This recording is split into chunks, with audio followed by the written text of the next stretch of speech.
There is no such thing as a race. Nature created no races. Man created races, racial classifications, and he had his own reason for doing it. Now, who benefited from this artificial creation at first? Who benefits from it now? Racism was created to justify the slave trade, to justify the colonial system, and to justify the utter ruthlessness that had to go into the making of modern capitalism. Race was created to justify slavery, to justify colonialism, and also to justify the ruthless acts that was melted on black people around the world.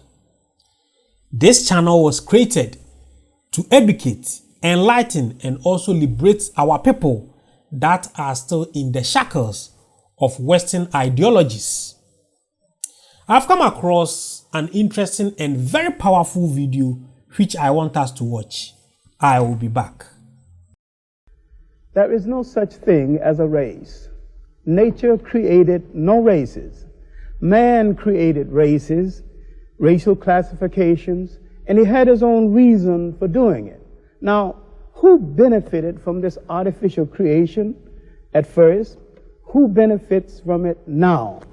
Now, let's look at the historical roots of this whole thing, and you're not going to understand it until you understand the implications, the far-reaching effects of the opening up of the so-called New World, Christopher Columbus and other thugs coming, suppressing the Indians, and finding a justification for this kind of thing. Let's look at Europe in the 15th and the 16th century, because racism has its roots in that second rise of Europe in the 15th and the 16th century. They had to justify what they were going to do to most of mankind. They were about to take over the whole world. Now, there's a myth about an argument about whether the world was round or flat. That's an old wives' tale. The European had gained enough knowledge and had enough guns, and he had been hungry enough within the body of Europe until he decided that he was going to go out and take the world, be it round or flat.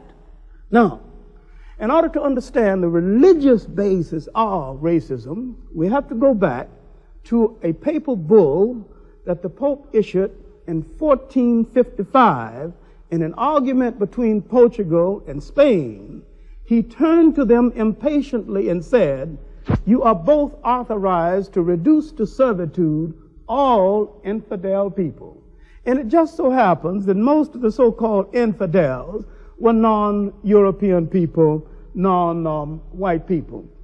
Europe not only had its basis for racism, it had its basis for the slave trade, and this same basis would be good in the colonial system that followed.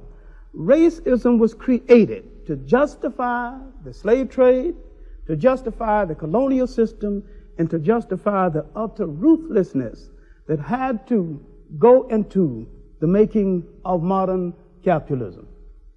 Brother Wilcox? Let me begin by suggesting that the clearest evidence of racism in education is the essential control over black education, both in so-called integrated settings and in segregated settings, by white people, many of whom are incapable of responding to the people they're educating as people, many of whom are incapable of understanding the culture and the history of the people they're educating, many of whom really do not see any kind of responsibility for involving these communities and managing their own education. The second kind of aspect is the ability of white communities to keep black people out of their communities and still yet exercise some influence over the education in black communities. That is, even when there's no blacks in the white community, whites are still having some kind of influence over the education in black communities. A third example is the way in which our schools are organized. Despite the fact that we know we live in a racist society, the schools continue to be organized as though racism does not exist.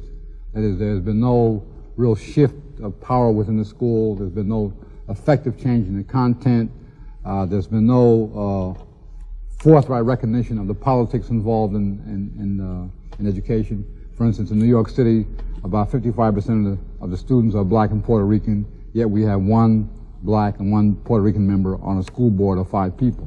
So 3 white people are making decisions that affect 55% of people whom they may not be able to respect as people.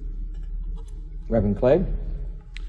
Well, I think the basic reason or symptom or proof for the racism of the Christian church is the simple fact that white people have pretended for so long that Jesus was white, and that they've had the necessity to interpret Jesus as being white, when essentially white Christianity is racially, is historically false and theologically absurd, and practically, in terms of its effect on black people, it's a debasing institution that enslaves black people. I think we have to understand, though, that we're not making moral judgments here. Any institution that exists in any society exists to serve the interests of the people who set it up. And Christianity began as a black man's religion. It's an African religion. We have to remember that Israel went into Egypt with 70 people, and after approximately 750 years came out with over 2 million people, and hordes of other slaves who came out and became also a part of the emerging new nation of Israel. So Israel, the biblical Israel, was a black nation, an African nation that came out of Africa and kept constant ties with Africa. And so we have to remember then that Jesus was a black Messiah, not a white Messiah, and he comes out of the whole historical background of Africa, of African traditions, of African history, of African culture, the concept of communalism, the concept of a chosen people, the concept of kingdom of God on earth. All these things were out of African tradition, not out of the white man's tradition. And Jesus was essentially a revolutionary Messiah who was trying to lead a black people in a revolt, in a struggle and conflict with a white Gentile oppressor. So the whole church has to be viewed from the point of view of the white oppressor. The white oppressor has one kind of Christianity, has one kind of church. The black church has to become independent and go back to the historic African roots of Christianity, because the slave church that the white man set up for black people tends to continue the enslavement of black people. So the black church has to become, again, a revolutionary instrument in the hands of black people, controlled by black people, fighting, as Jesus fought, for the liberation of black people against white Gentile oppression. I'd like to continue from Reverend Clarke's point and deal briefly with image, because image is the paramount factor in keeping racism alive. Now, exactly when did the Christian church become white, inasmuch as Christ is described in early literature as being swarthy and having hair like sheep's wool, and that's surely not a Caucasian's hair. The first image of the church, the first image of the Madonna, was the black Madonnas, and these black Madonnas were very prevalent in the churches of Europe. Up until the 16th and the 17th century, there was no white Madonnas in the churches of Europe. And some of the churches of Europe to this very day have black Madonnas. All right. At what point did Christianity become all white? And at what point did Christ become a blonde, blue-eyed person that hangs in your churches, and with a haircut and a uniform, he'd probably be a good Nazi? All right. One thing the Jews seem to have forgotten is that the picture of Christ, as in present-day literature, is an insult to them, because there's nothing particularly Jewish about him, physically or otherwise. All right. Now, another thing we're going to have to look at seriously is that when the Europeans projected themselves out into the broader world, they not only colonized most of mankind, they colonized the teaching of history itself, and gradually, so many things black became white. I'd like to just say one little word about when did Christianity become white. The process by which Christianity became gradually to be interpreted as being white began at a very early point with Apostle Paul, who wrote the epistles of the New Testament, and who was, even at that time, with black Israel and black Jews, an Uncle Tom Jew.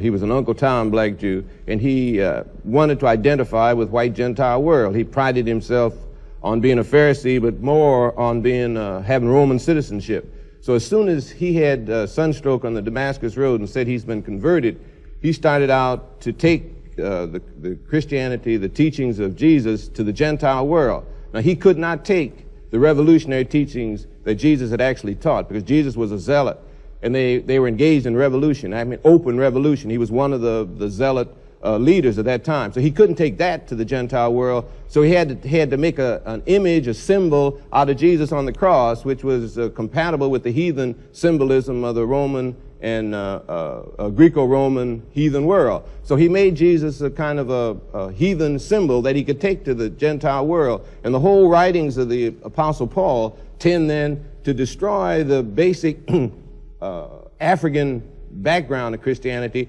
and to make it compatible with the Greco-Roman heathen world. So it began there. But the actual identification of Christianity as being a white religion didn't really take place until the 14th, 15th, 16th centuries, when the pictures were being painted and paid for by the Catholic Church. At that point, white people had decided to declare black people inferior. And so the whole concept of Jesus being black, or the Madonna being black, was unacceptable to white people at all. A whole new type of slavery was beginning to emerge. The old type of slavery in Egypt, Joseph was a slave who rose to be second only to Pharaoh. A whole different concept of slavery. You were a slave only in the terms that your labor was taken. But gradually the white man declared that anyone who was non-white, who was enslaved, was declared to be inferior, therefore had a whole different kind of existence. So the whole gradual thing was a part of the slavery process that Dr. Clarke mentioned, a part of the betrayal of the Apostle Paul, and a part of the fall of Jerusalem and the fort, and when Jews were scattered all over the world. We have to remember one thing I think is very important, that the white Jews that we see today have no bloodline connection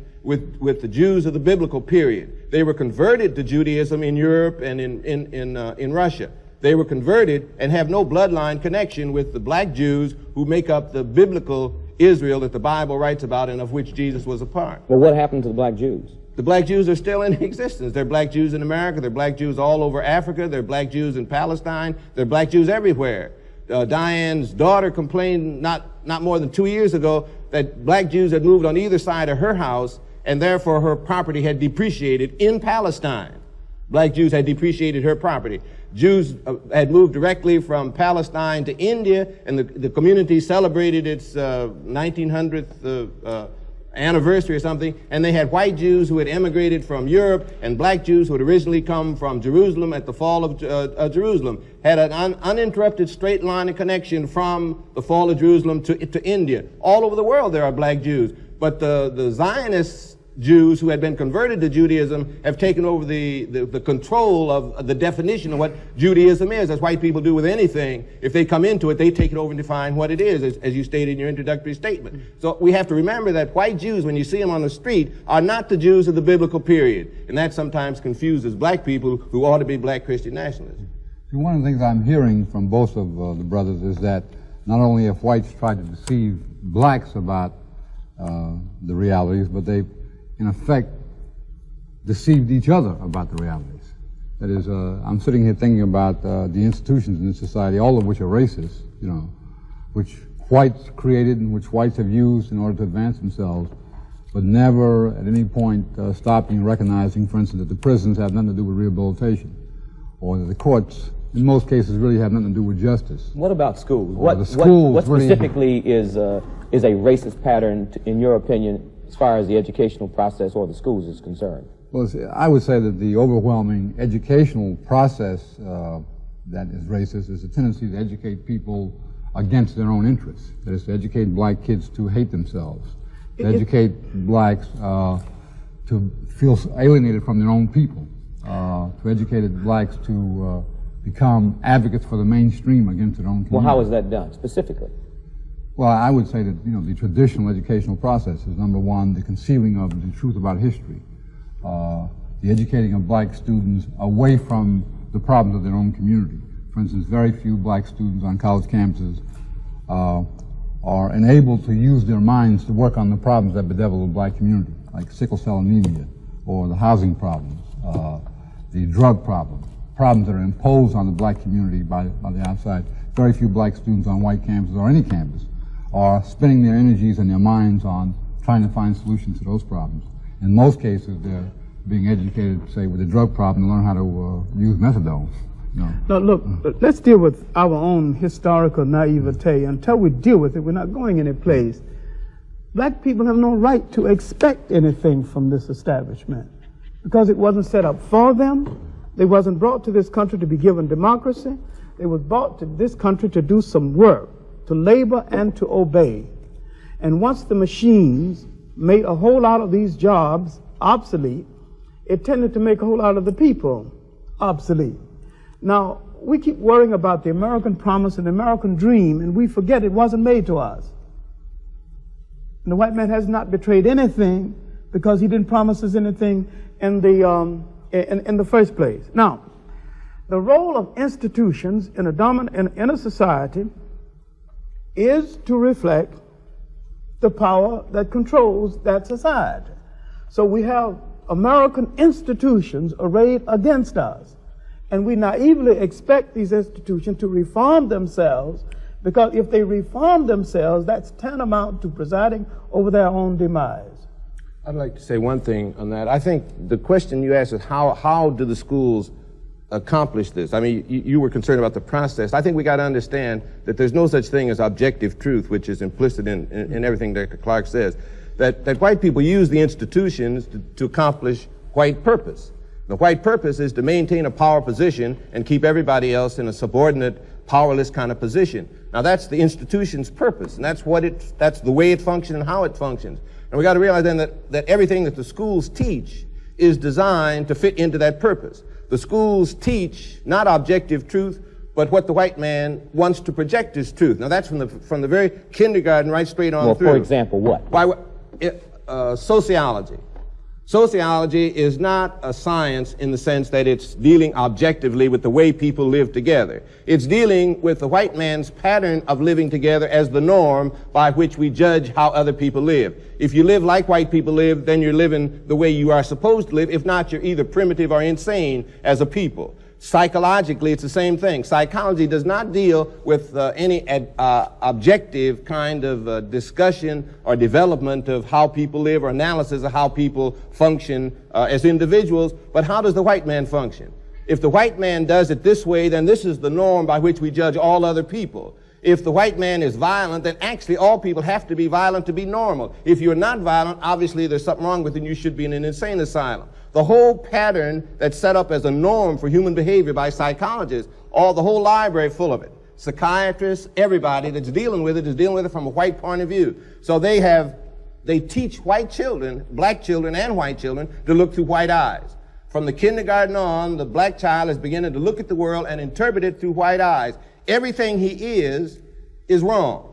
Everything that exists in his community is wrong. And we ought to declare that white music really is no good, that white psychology is no good. The white man either acts like we do or he's insane.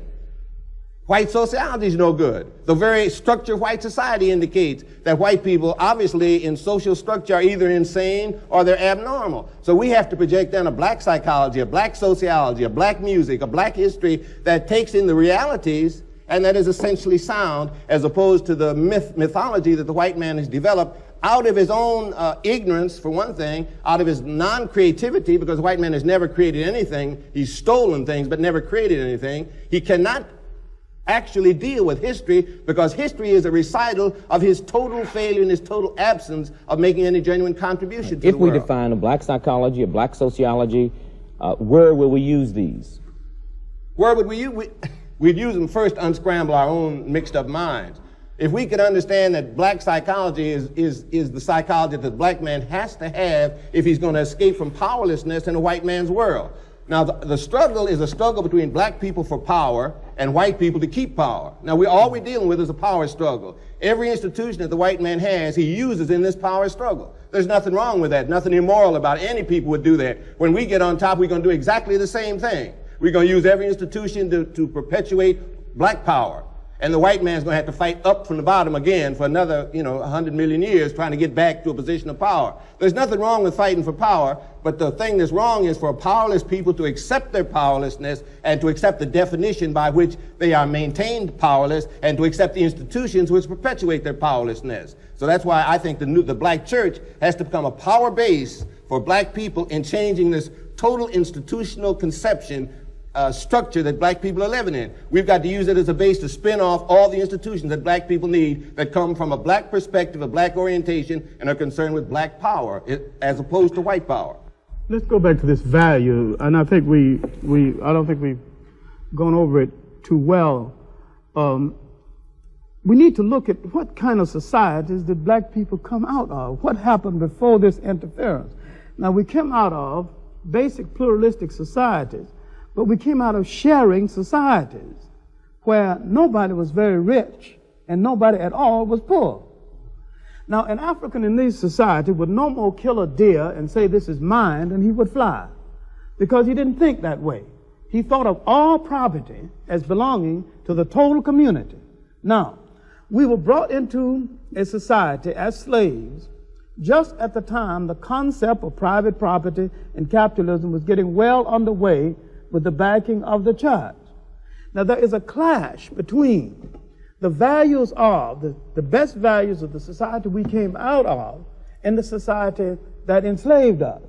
And too many of us are tied up with these values, the sacredness of private property. What is so sacred about private property? What is so sacred about one man taking upon himself more than he could use in a lifetime while people walking by this mountain of wealth starving? Nothing particularly sacred about this. And these things did not exist in these old societies until these old societies began to have internal differences, and the European came in, and the African naively permitted him to arbitrate an African family dispute until we understand that up on sight, the African invited the European for dinner. That's the first thing he did. The Indian invited the European for dinner. The Polynesians invited the European for dinner. Now, if you invite people for dinner, first place, you've got plenty dinner, and you have a society that is traditionally hospitable to strangers. The Indians invited Christopher Columbus for dinner, the first thing they did. All right. Now let's look at what was happening inside of Christopher Columbus's mind, and we can go to his own diary for this. He said, I wonder why they are so friendly. They'll be easier to conquer than I thought they would be. I wonder why they're bringing such small amounts of gold. I wonder where the mines are. His intentions were not good. It wasn't good then. The intentions are not good now. And the black man is still hung up with this dinner invitation, this kindness, with the thought that if you treat a person humanely, that he will act humanely toward you. Black people have not seen white people at all. That is why they can't deal with them. I want to say one thing. I think we have to be careful, black people. We too much tied up in this what's good and what's bad. I think what we need to begin to look at is what's real. Now, I don't care whether it's good or bad. I just care whether it works, whether it doesn't work, whether it helps black people or doesn't help black people. White people are individualistic. White people are materialistic. And I think Dr. Clarke is absolutely correct in the definition of black civilization, African civilization. Communalistic, whole concept is different. But the white man's individualism and materialism stems from the fact that he comes out of a situation, a place where you could hardly live. You know, the barren land where you could hardly grow, no resources, where they had to fight each other just to keep alive, and where each person had to try to steal all he could to keep somebody else from getting it so he could stay alive. Now that builds individualism and materialism. Now he didn't have much in the way of materialism, but he had the need, the desire, so he built ships, he built guns, everything in order to take something from somebody else. Now you got to realize that the black man came up in a wholly different kind of environment, where there was everything that a person needed. They didn't have to cheat and lie and steal to get enough to eat. Enough to eat was everywhere. Nobody had to take from somebody else. All the resources of the world were right there in the ground. They had everything. They didn't need to build ships and go conquer someplace else. If Africans built a ship, where would they go? Any place they went was worse than where they were. But the white man could build a ship and go any place, because any place he went was better than where he was. Anything that he could take was better than what he already had. So we're dealing with the cultures of two people that stem from the kind of situation in which they live. Black people today are trying to be individualistic and materialistic because we are now in a slave culture. The white man has dominated us so completely, we try to accept his values. What we've got to do is reject his values, go back and accept the old values that come from Africa, our own historic black values, and have a black value system that we put in opposition to the white man's materialism and individualism. Thank you very much, gentlemen. This discussion has really brought a lot of discussions we normally have here, and also I normally have with my friends, because our history, especially black history, has been tampered with. So it's difficult for you to find any history that represents ourselves. We don't have any black history. All our histories that we learn from school normally starts from during the slavery and colonialism. That is what we only have. The big picture where our great ancestors were doing the great things, all that history has been relegated to whoever knows, because we don't have any history when it comes to our culture, our spirituality, our educational system. We don't have history. The only history that we are learning are things that project a white man as powerful than a black man. The only thing we learn from school are things that has been projected by the white man against the black man. That is why when you come back to Africa, we only rely on white religion. We only rely on white educational system. We only even rely on white political systems. That has plunged our continent. It has plunged our continent into chaos. A lot of things are happening in Africa that I think if we were going by our way of doing things, that things shouldn't have been happening. Look at how they were able to divide Africa into countries and created borders among us so that we will compete against each other. Instead of us coming together to trade together, to do everything together, that will help us elevate ourselves. We have rather created borders among ourselves. And I've been saying it here that most of people who travel from one African countries to another African countries has been complaining that traveling from one African country to another African country is difficult than traveling from African country to Europe or from African country to America. That are how they have created our system.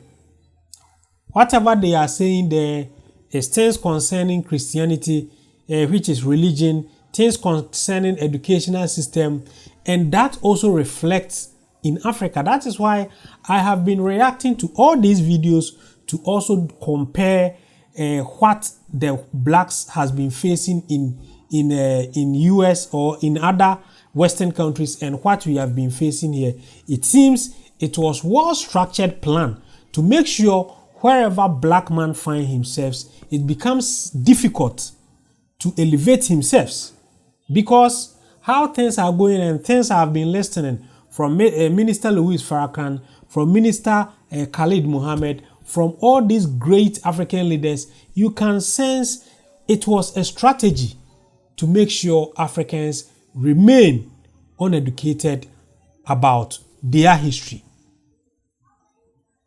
We don't know anything about our history. We only rely on white institutions. Even look at things like Africans. Anytime African want a loan, you have to go to a Western country institution like IMF, like World Bank, before you can get a loan. The man who decided, okay, let me put things in place so that we can have our own bank. We can have our own African bank that we can take loan with a less interest rate from that bank. That man was eliminated because his vision about Africa was too big. So for people to think if this type of vision come in place, the Western is going to suffer because they take advantage of our mineral resources. They take advantage of most of our political systems. They have to dictate even policies that we make. They force their values on us. And if you become self-reliant, you are going to cause trouble. So when the man decided to bring in these ideas so that we can set our own banks, so that we can rely on ourselves, they end up eliminating this man. And that man is Muammar al-Gaddafi, the late Muammar al-Gaddafi, Libyan president. Kwame Nkrumah, who was also visionary and wanted to do great things for Africa.